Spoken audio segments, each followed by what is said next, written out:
frases básicas que vamos a aprender en el Fula. Si quieres aprender Fula, entonces podrías suscribirte para no perder los próximos videos que haremos en este canal. Así que hoy vamos a aprender frases básicas que se usa en el español y el Fula y español. Así que pasamos al video. Es increíble. Es increíble. Nohauni o nohulbini. Es increíble. Nohauni o nohulbini. Es increíble. Nohauni o nohulbini. Nunnomo. Bésale. Nunnomo. Bésala. Nunnomo. Bésale. Nunnomo. Bésale. Nunnomo. Bésale. Nunnomo. Bésale. Tengo gana de irme. Midofala yahugol. O bien, midofala iugollo. Tengo gana de irme.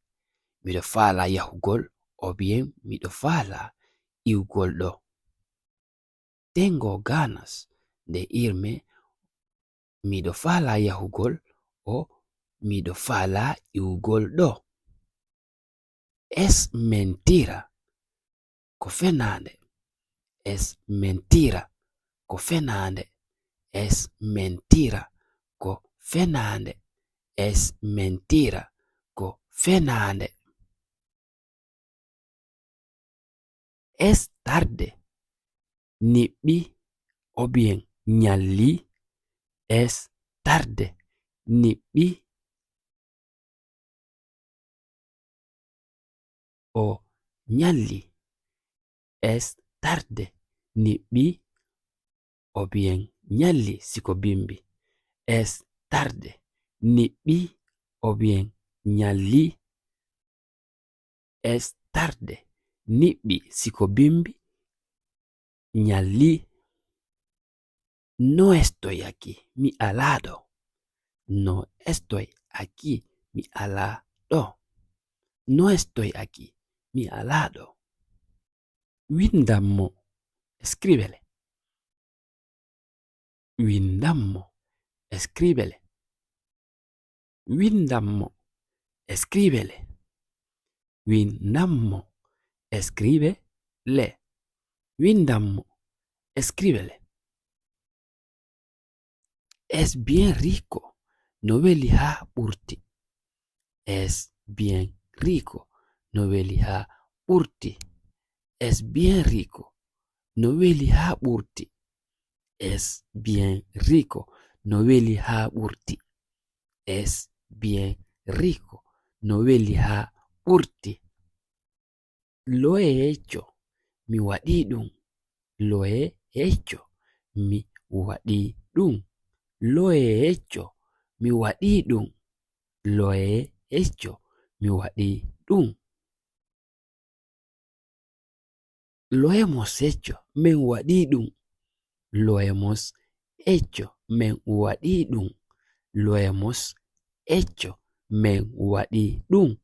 Lo hemos hecho. Men wadidun. Me da igual mi hajaka edun. Me da igual mi hajaka edun. Me da igual mi hajaka edun. Me da igual mi hajaka edun. Me da igual mi hajaka edun. Es importante hino hiti o bien hino jogi nafa. Es importante hino hiti o hino jogi nafa. Es importante hino hiti o bien hino jogi nafa. Estoy aquí, midodo. Estoy aquí, midodo. Estoy aquí, midodo.